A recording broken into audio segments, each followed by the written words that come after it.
Ang kwento ni Tomby. Ang kwentong ito ay hango sa totoong buhay. Mula ito sa isa nating tagapakinig.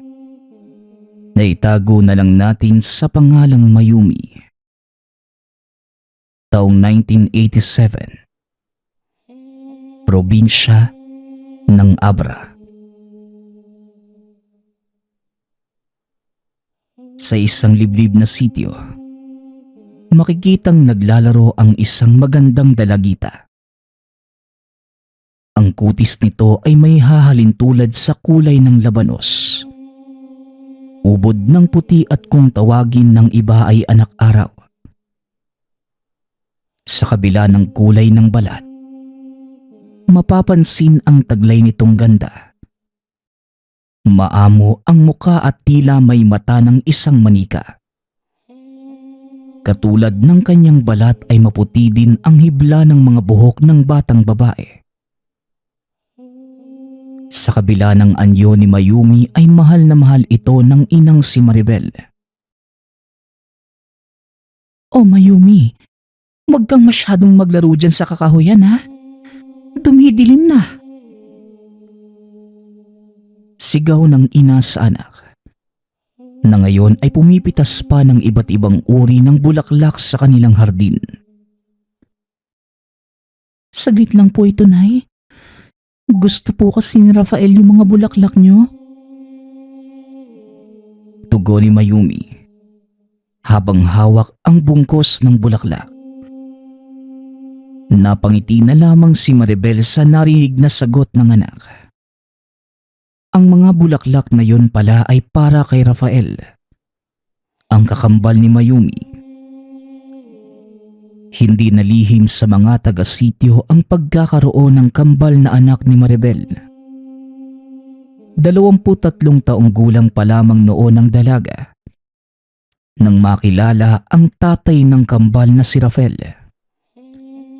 Ito ay isang abyan. Isang uri ng engkanto na gumagabay sa mga mabubuting tao. Ang mga abyan ay may napakabuting kutis.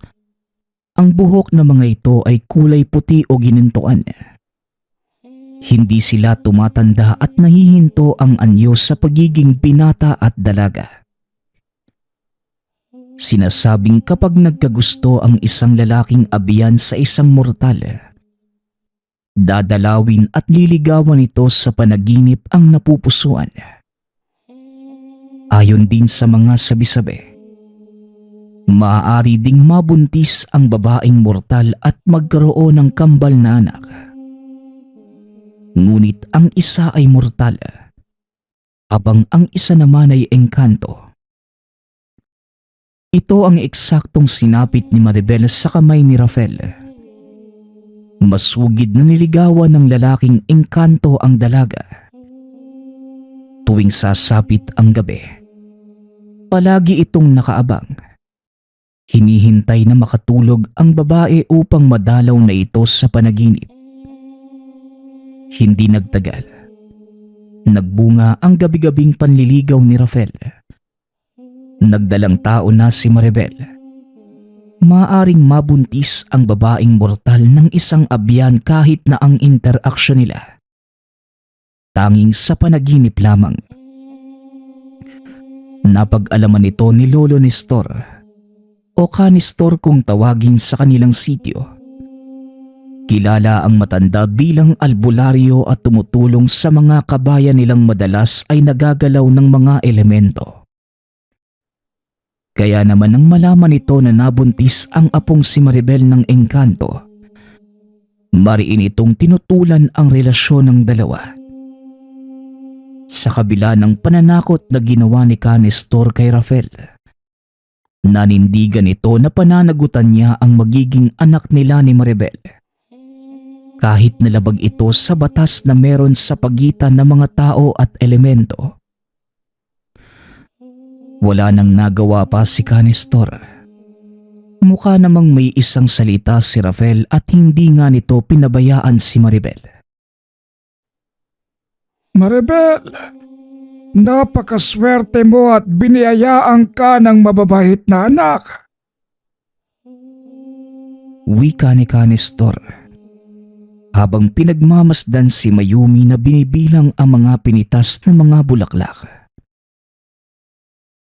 Kung hindi po dumating si Rafael sa buhay ko, hindi po ako magkakaroon ng Mayumi at Rafael ngayon. Wika ni Maribel. Bumaling ng tingin si Maribel kay Nestor bago muling nagsalita. Kaya nga po nagpapasalamat po ako sa inyo dahil hinayaan niyo po kami ni Rafael. Matagal ng panahon yon, Maribel. Kung ano man ang naging pasya ko noon, hindi ko pinagsisisihan dahil mukhang hindi naman ako nagkamali na magtiwala kay Rafael. Simula ng mga kusya sa akin, hindi na ako nakaengkwentro ng mga suwail na elemento. Nabawasan ang pumupunta sa akin upang magpagamot. Kawala ng tingin ng iba sa naging sitwasyon ko. Pero malaking bagay yun para sa akin. Tumatanda na ako kaya naman gusto ko na rin sanang magpahinga at maglaan ng oras para sa mga apo ko sa tuhod. Wika ni Nestor. Nakatanaw ito sa malayo. Inaalala ang nakaraan.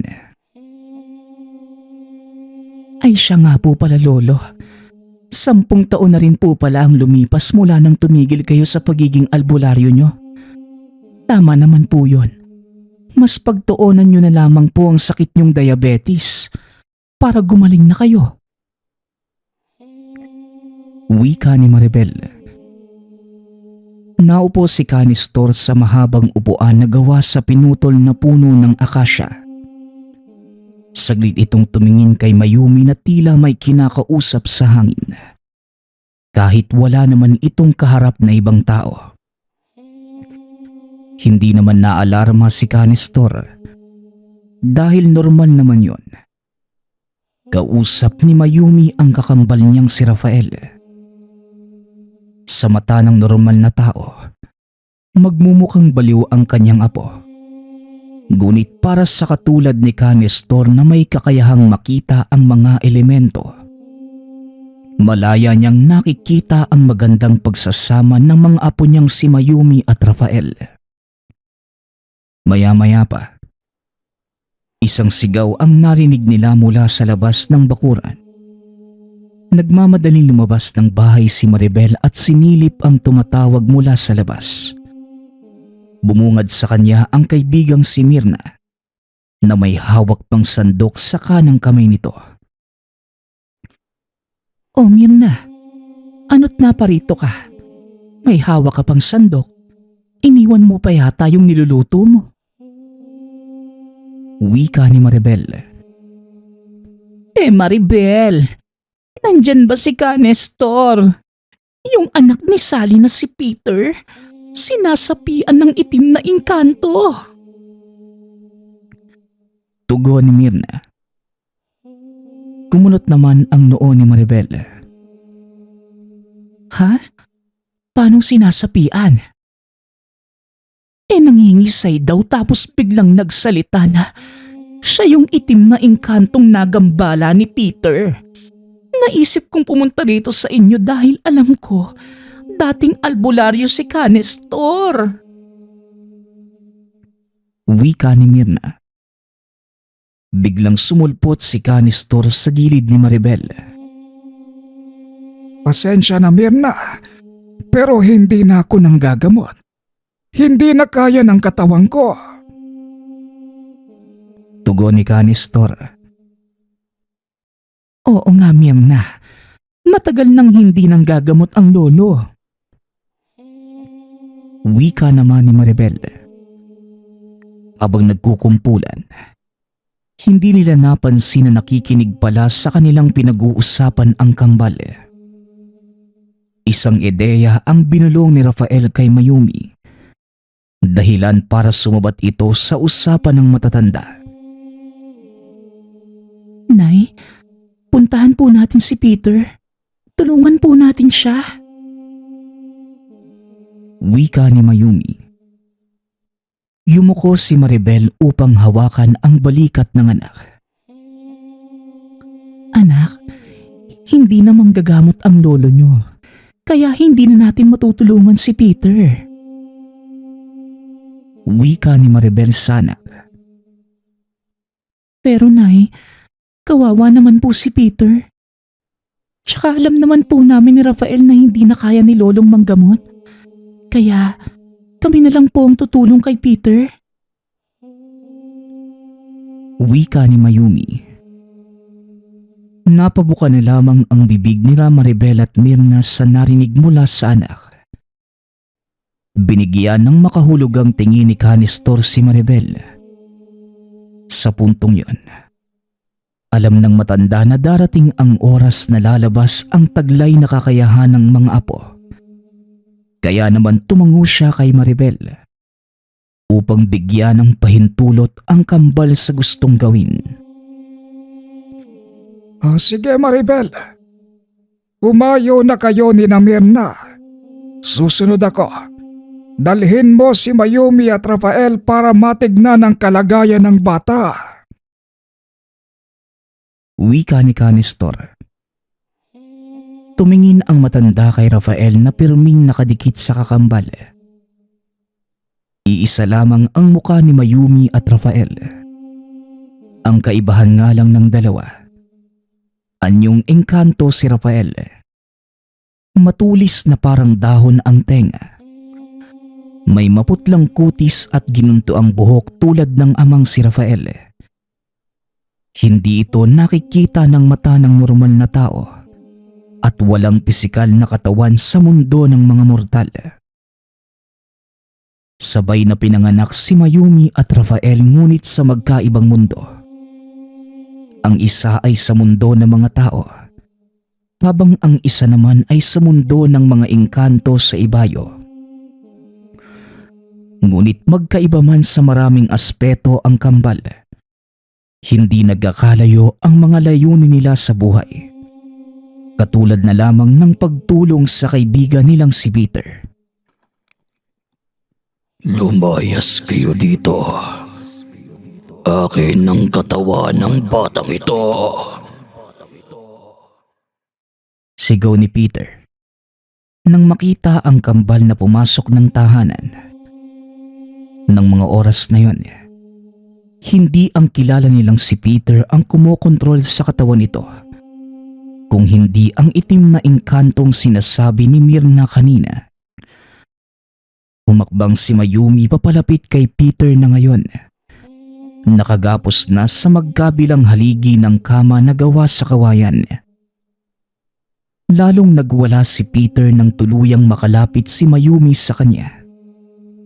Sa likod nito, naroon si Rafael na nakagabay sa kakambal niya. Kambal, nakikita ko ng malinaw.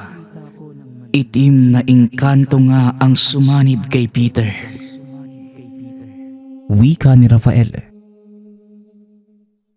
Anong gagawin nating kambal? Kailangan natin siyang mapaalis sa katawan ni Peter. Tugon ni Mayumi.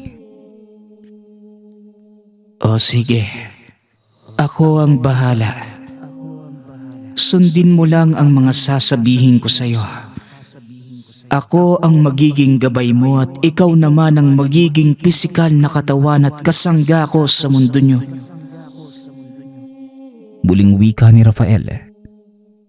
Mabilis namang sumang-ayon si Mayumi sa kakambal.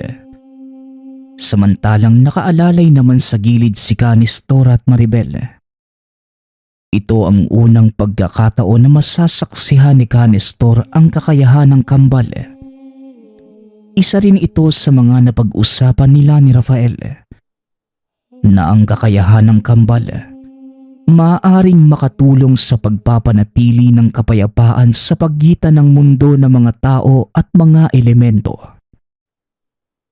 Bilang si Rafael ang isa sa pinuno sa mundo nila, hangarin nito ang pagsugpo sa mga salbahe at nagre-rebelding elemento sa mundo ng mga tao.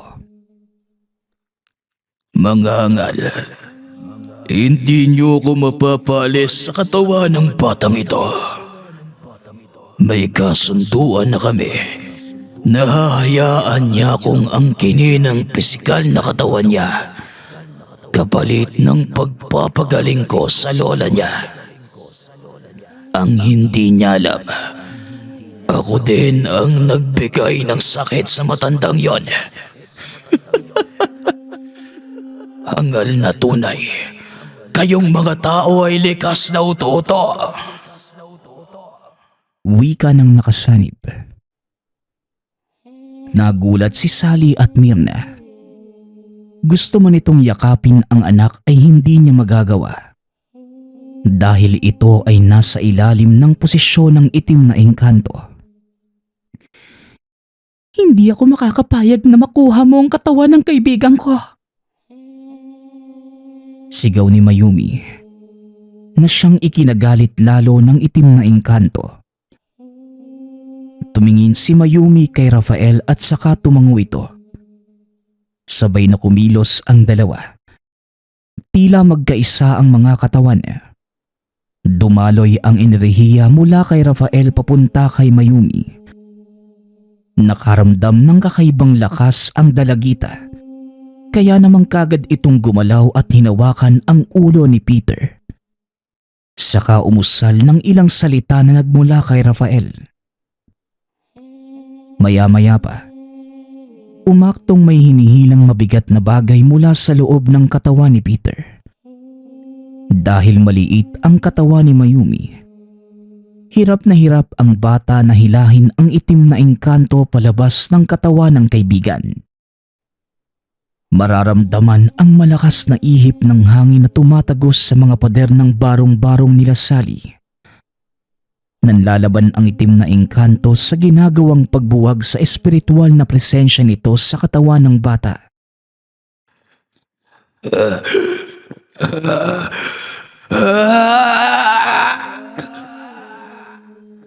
Rafael, hindi ko na kaya. Wika ni Mayumi. Kaya mo yan, Mayumi. Konting tiis na lang. Bibitaw na rin yan. Tugon ni Rafael.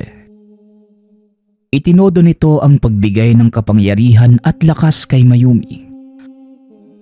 Tila boltahe ng kuryente ang naramdaman ng itim na engkanto sa loob ng katawan ni Peter, na nagpaalis ng tuluyan sa kanya sa loob nito.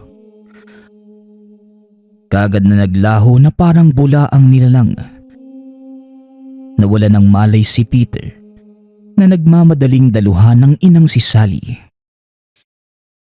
Diyos ko, ang anak ko. Maraming salamat sa tulong niyo, Mayumi. Nako, tunay nga ang chismis sa sitio. Anak ka ng engkanto. Wika ni Myrna. Madidinig ang bulungan ng mga tao sa paligid. Mainit na usapan ang ginawa ng kambal sa itim na engkanto. Marami ang hindi makapaniwala sa pinamalas na lakas ng kambal. Gayong nasa murang edad lamang ang mga ito. Hindi man nila nakikita si Rafael. Lubos ang paghanga nila dito. Sa kabilang banda naman, tuwang-tuwa si Canestor habang nagkakaroon naman ng pangamba si Maribel sa maaari pang mangyari sa kambal sa mga susunod na araw. Lalo na ngayon na tuluyan ng namulat ang natatagong kakayahan ng kambal. Hanggang sa lumipas ang mga buwan, tuluyang nahubog ang karunungan at lakas ni Mayumi at Rafael sa tulong ng amang si Rafael at ng lolong si Canestor. Hindi na din tumutol si Maribel sa kagustuhan ng kambal na tumulong sa mga nangangailangan na mamamayan sa sitio. Araw-araw ay nagsasanay si Mayumi sa pagkontrol sa kapangyarihang ibinigay ni Rafael bilang gabay niya. Ilang buwan pa ang lumipas. Kapansin-pansin ang pagdami ng bilang ng mga elementong nanggugulo sa normal na mundo. At dahil ito sa kawalan ng balanse sa pagitan ng bawat mundo. Isa sa mga nakasagupa ng kambal, ang kapre sa puno ng balete. Nais nitong kunin ang babaeng si Laura na kanyang natipuhan. Ilang araw na itong nawawala at isang teorya ang nabuo sa isipan ng kambal. Ayon sa naging salaysay ng ina ng dalaga. Tuwing gabi sa panaginip ni Laura, dinadalaw ito ng isang malaking itim na anino at pilit siyang isinasama sa tahanan nito. Kaya naman isa lamang ang pinaghinalaan ni Rafael.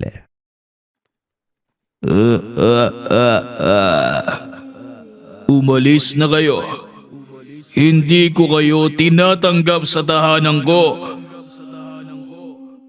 Wika ng kapre sa kambal na sumadya pa sa puno ng balete upang pakiusapan ito na ibalik na si Laura sa kanyang pamilya.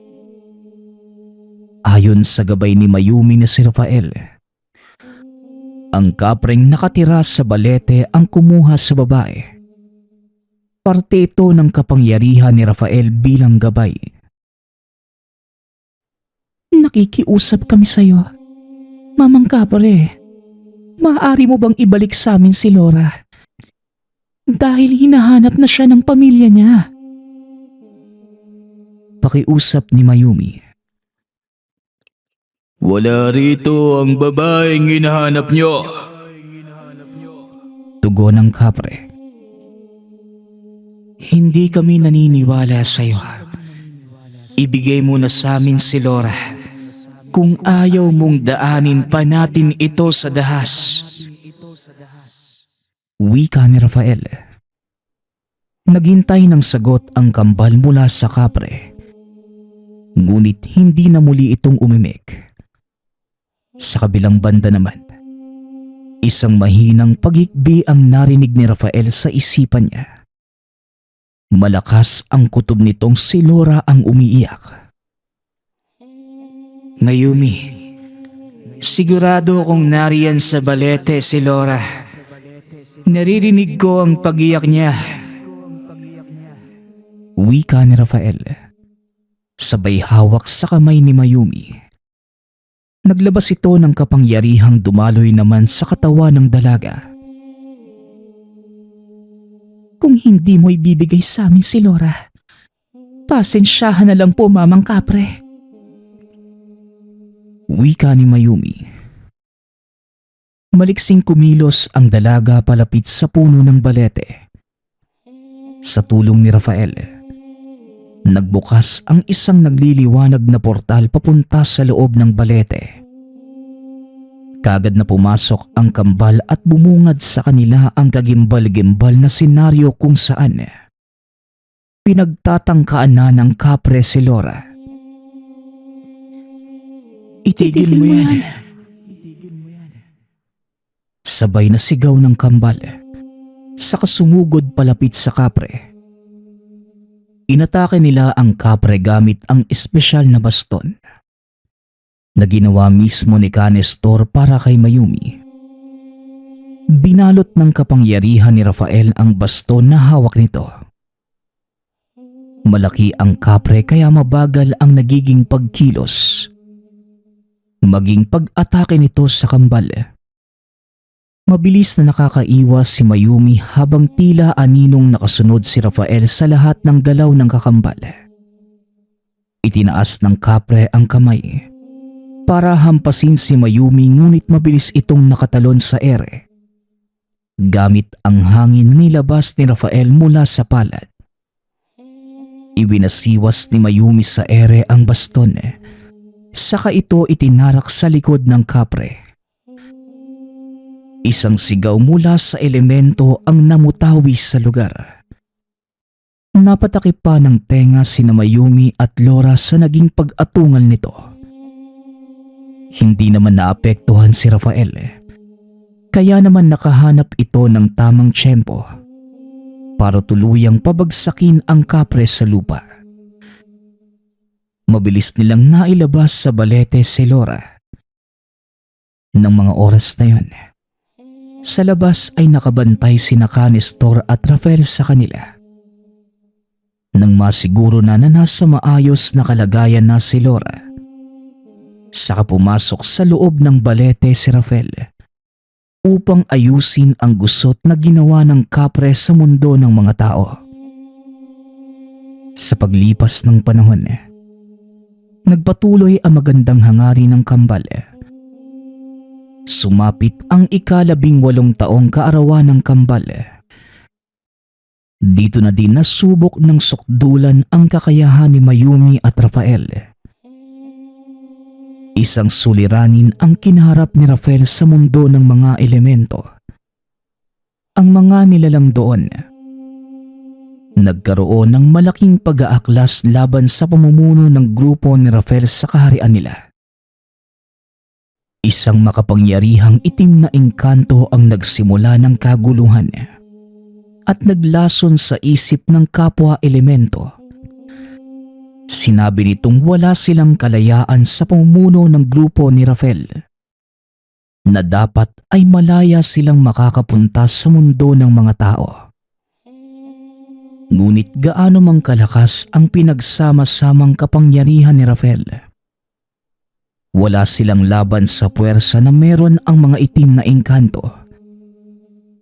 Kahit na ganon ang naging sitwasyon, lumaban pa rin si Rafael.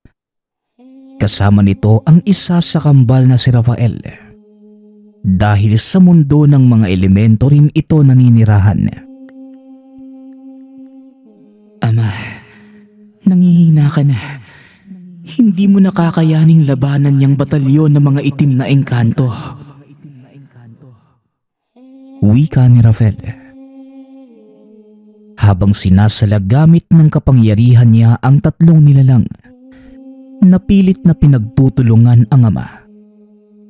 May tama sa tagiliran at balikat si Rafael.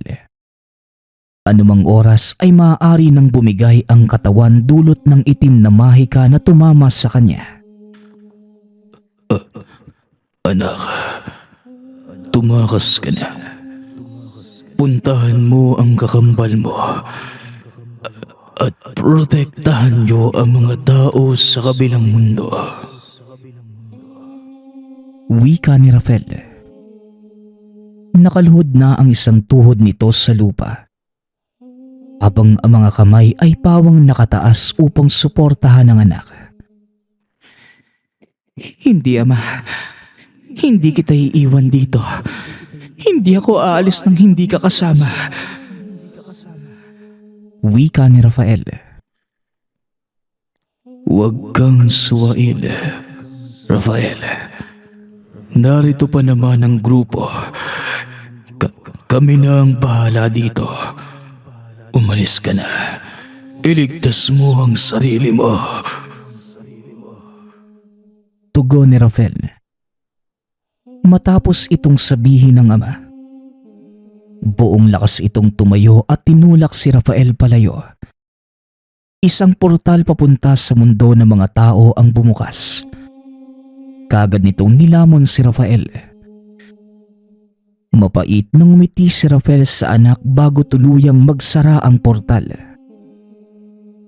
Samantalang sa mundo ng mga tao, makikita ang pagkabalisa ni Mayumi. May kakaiba itong nararamdaman at batid niyang may hindi magandang nangyari sa kakambal. Maya-maya pa, bumukas sa harapan ng isang portal. Iniluwa nito ang kakambal niyang si Rafael. Rafael, anong nangyari sa'yo? Bakit ganyan yung itsura mo? Tanong ni Mayumi. Hindi kagad nakasagot si Rafael. Bagkus isang pag-atungal na puno ng lungkot at sakit ang itinugon. Ang abiyan o engkanto na katulad ni Rafael, hindi lumuluha. Sa halip ay gumagawa sila ng ingay o atungal upang ipahayag ang sakit na nararamdaman niya. Sa puntong yon, kumabog ang dibdib ni Mayumi Gayon din si Maribel at Canisto na nakatayo lamang sa gilid. Mayumi, si Ama. Kailangan nating tulungan si Ama. Nagkakagulo na sa mundo namin. Kailangan natin siyang balikan doon. Wika ni Rafael. Ipinaliwanag ng binata ang lahat kay Mayumi. Matapang itong nagpasya na pumunta sa kabilang mundo kasama si Rafael. Tutol man sina Maribel at Canistor, wala na silang nagawa pa. Nagbukas ng portal si Rafael. Kagad silang pumasok sa loob. Ito ang unang beses na magpunta si Mayumi sa lugar at bumungad sa kanya ang nagkakagulong mga nilalang. Sinalubong sila ng isang atake mula sa itim na engkanto.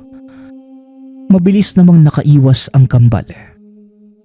Gamit ang nagliliyab na bastong na babalot ng lakas ni Rafael, buong puwersang ibinato ni Mayumi ang baston sa ere. Tumilapon palayo ang mga aatake sanang nilalang sa kanila. Ang bawat kilos ni Mayumi ay siya ring kilos ni Rafael. Tila sumasayaw sila sa gitna ng kaguluhan. Hindi kagaya ng dati sa mundo ng mga tao na tanging gabay lamang ni Mayumi ang kakambal. May pisikal na katawan si Rafael sa mundo ng mga elemento. Nahagip na mga mata ni Mayumi ang isang figura. Ang kanilang amang si Rafael.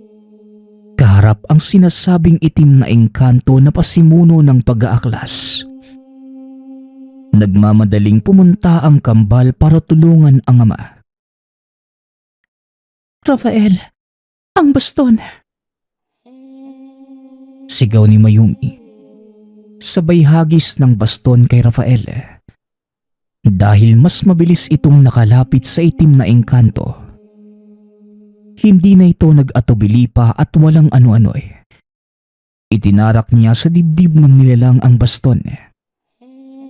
Sa isang iglap, naging abo ang itim na engkanto. Nakita ni Rafael na umatras ang ibang nilalang. Nang makitang patay na ang pinuno, nakita niya si Rafael hawak ang baston. Samantalang nakatayo sa hindi kalayuan si Mayumi. Ang mga anak ko. Mahinang wika ni Rafael. Mga hakbang na sana ang abiyan para lapitan ang kambal. Nang isang nilalang ang lumitaw sa likod ni Mayumi. Huli na ang lahat. Dahil malinaw nilang nakita ang pagtagos ng kamay ng nilalang mula sa likod ni Mayumi hanggang sa dibdib nito. Napasigaw na lamang si Rafael. Sabay saksak sa nilalang na umatake sa kambal niya. Mabilis na nakalapit ang mag-ama kay Mayumi na ngayoy naghihingalo na. Purong dugo na rin ang lumalabas sa bibig. Walang paglagyan ang puot na nararamdaman ni Rafael habang tangan sa mga bisig ang wala ng buhay na anak. Ama, si Mayumi. Kailangang mabuhay ni Mayumi, Ama. Hindi siya pwedeng mamatay. Gagamutin ko ang sugat niya. Wika ni Rafael. Hindi maaari. Rafael, wala ka ng sapat na kapangyarihan para gamutin pa si Mayumi. Ikakamatay mo kung ipipilit mong gamitin ang sukdulan ng kapangyarihan mo. Kasalanan ko ito. Kung maaga pa lamang ay nalupig ko na ang mga rebeldeng yon, buhay pa sana si Mayumi ngayon. Tugon ni Rafael.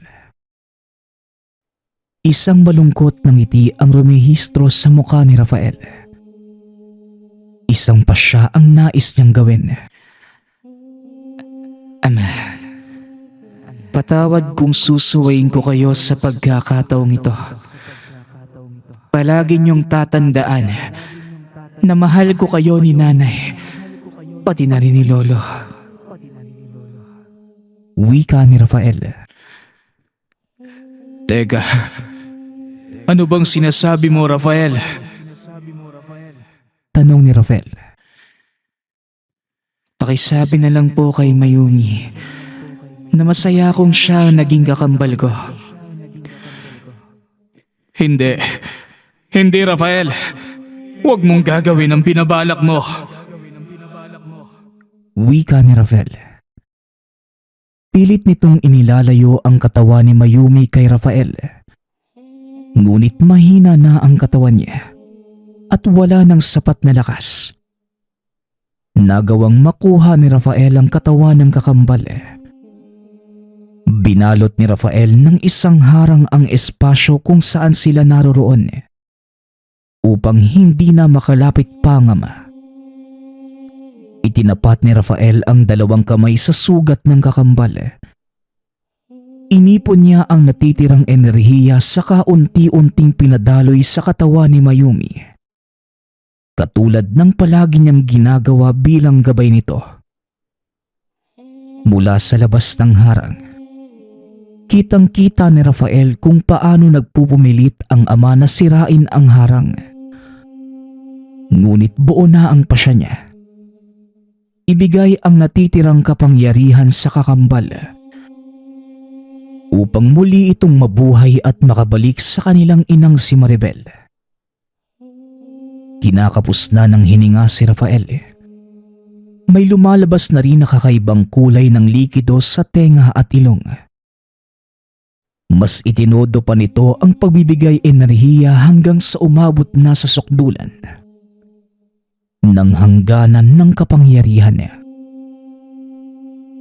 Kasabay ng pagmulat ng mata ni Mayumi, ay siya ring unti-unting paglalaho ni Rafael na parang abo. Nawala na din ang harang kaya naman nakalapit kagad si Rafael. Niyakap nito ang anak at ang basto na ginamit ni Rafael. Muling nabuhay si Mayumi. Ngunit kapalit nito ang buhay ng kakambal niyang si Rafael. Hindi matanggap ni Mayumi na si Rafael ang nawala sa halip na siya. Araw-araw, sinisisi nito ang sarili sa nangyari sa kakambal. Gayon din sina Maribel at Canistor. Halos araw-araw nanlulumo sila sa tuwing maaalala si Rafael. Samantala, nagpatuloy naman si Rafael sa pagsasaayos ng kaharian. Hindi nito maiwasang maalala si Rafael sa tuwing makikita ang basto nito. Palagi niya itong dala kahit na saan man magpunta. Dahil wala na si Rafael, wala na ding gabay si Mayumi sa panggagamot. Tila nawalan ito ng kakayahan at parte ng katawan nang mawala si Rafael. Mahirap man, ngunit pinilit na umusad ng buong pamilya sa nangyari sa kakambal na gabay ni Mayumi. Mabilis na lumipas ang araw, buwan na taon. Madami man ang nangyari matapos mamatay ni Rafael. Ngunit sariwa pa din sa alaala ang mga naganap.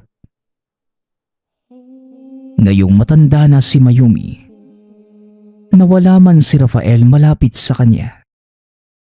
Umaasa ito na sa dapit hapon ng buhay niya, sa oras ng paglisan niya sa mundong ibabaw at pagpunta sa kabilang buhay, muli niyang makasama ang gabay na kambal na engkanto. Ang susunod nating kwento ay mula sa isa nating tagapakinig. Naitago na lang natin sa pangalang Julius. Mula sa karanasan niya noong kabataan, taong 1989. Probinsya ng Leyte. Sa bayan ng Bagong Buhay naninirahan sila Julius, kasama ang ina at ama nito. Simple ngunit masaya naman ang kanilang pamumuhay. Nakakakain sila 3 beses sa isang araw. At masasabi ng binata na naging mabuti ang ama at ina. Nagbago ang lahat nang ipakilala ng ina ang matalik nitong kaibigang si Risa. Nakiusap ito na kung maaari, manirahan muna siya ng saglit sa kanilang tahanan dahil ito ay pinalayas sa kanila.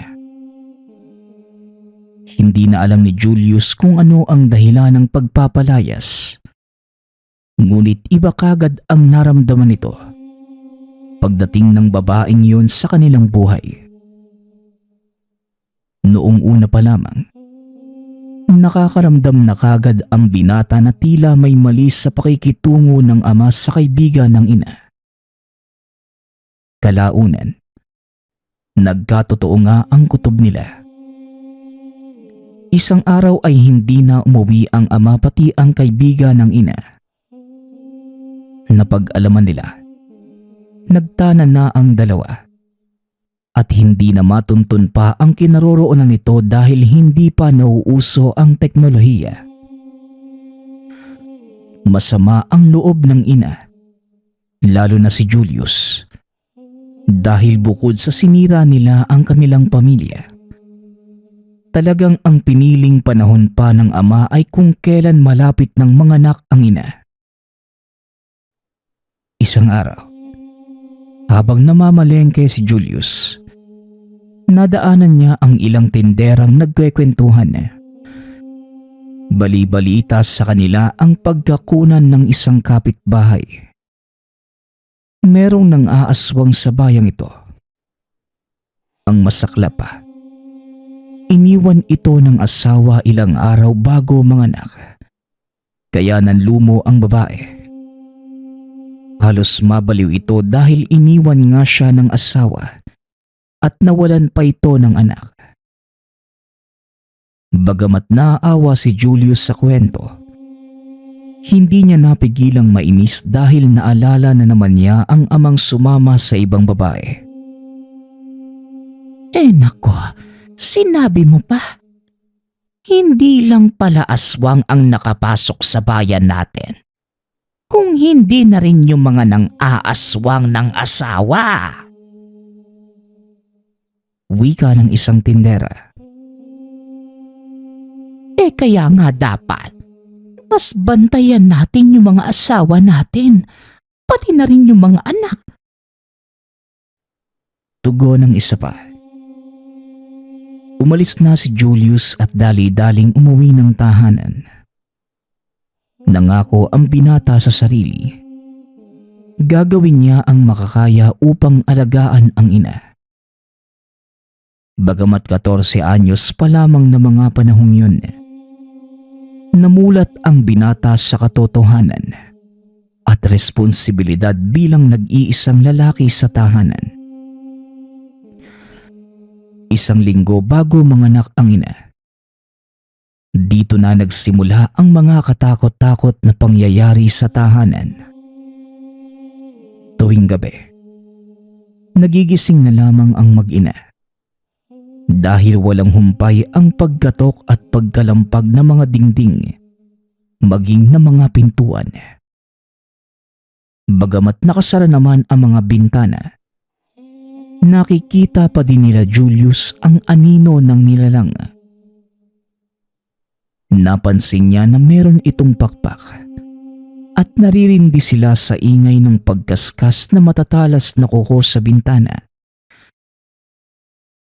Huwag kang mag-alala, anak. Hindi yan makakapasok sa bahay natin. Wika ng ina. Nakita niyang nanginginig ang anak na mga panahong yun. Bagamat sinisigurado naman ng ina na ligtas sila, alam ni Julius at nararamdaman din, natatakot ito. Kumuha ang ina ng mga bawang at binalot ang sarili Kasama na rin si Julius. Ilang minuto pa ang lumipas sa panggugulo ng aswang. Wala itong mapasukan sa kisame kaya naman sinubukan itong pasukin ang bintana o pintuan. Ngunit matalino ang ina.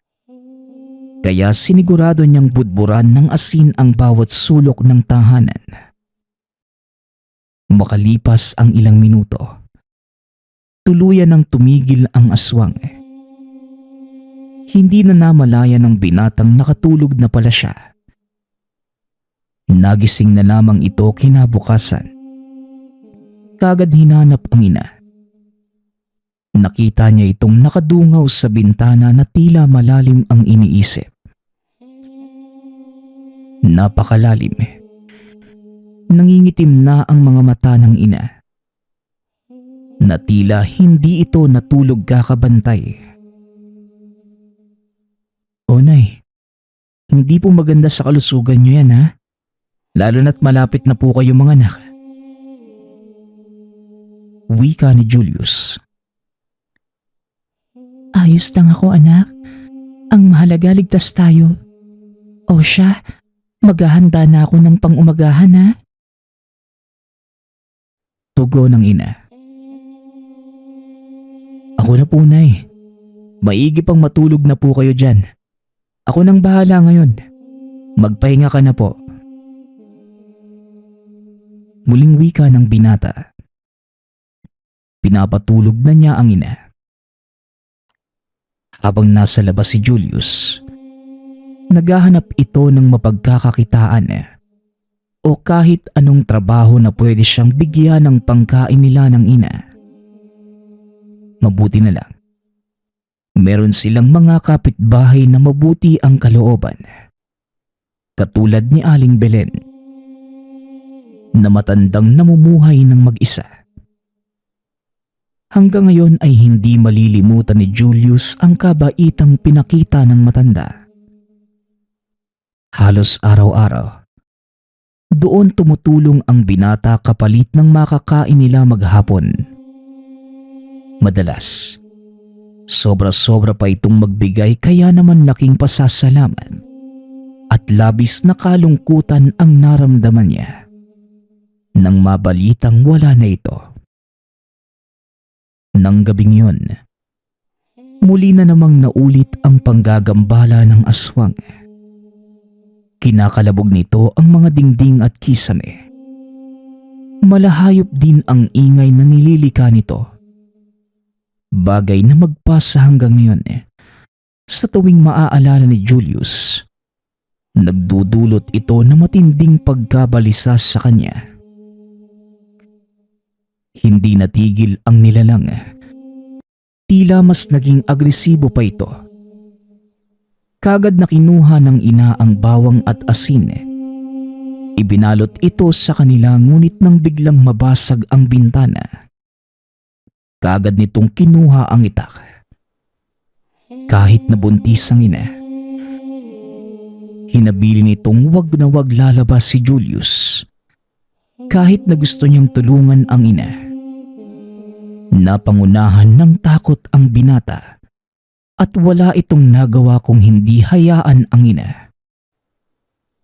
Galit na galit sa sarili si Julius dahil pakiramdam niya nabigo niya ang pangako sa sarili na aalagaan ang nanay. Habang umiiyak sa loob ng tahanan, naririnig niya ang ingay ng ina sa labas. Halika, makikita mo kung sino ang dapat matakot sa atin. Sigaw ng ina. Hindi na nagawa pang tignan ni Julius ang mga pangyayari. Narinig na lamang nito ang komosyon sa labas. At ilang minuto pa ang lumipas, nakarinig siya ng boses ng mga kapitbahay. Nakapasok muli ng tahanan ang ina. Gulong-gulo ang mga buhok nito at nagtamo rin ng ilang galos. Matapos nitong makahabol ng hininga, kumatok ang mga kapitbahay. Kinumusta nila ang kalagayan ng ina. At nang mapag-alamang maayos ang kalagayan nito, aalis na sana sila. Ngunit ilang sandali lang, biglang napasigaw sa sakit ang ina. Dali-daling dinala ng mga kapitbahay ang ina sa klinika at doon ito nanganak. Hinimatay sa sobrang pagod ang ina.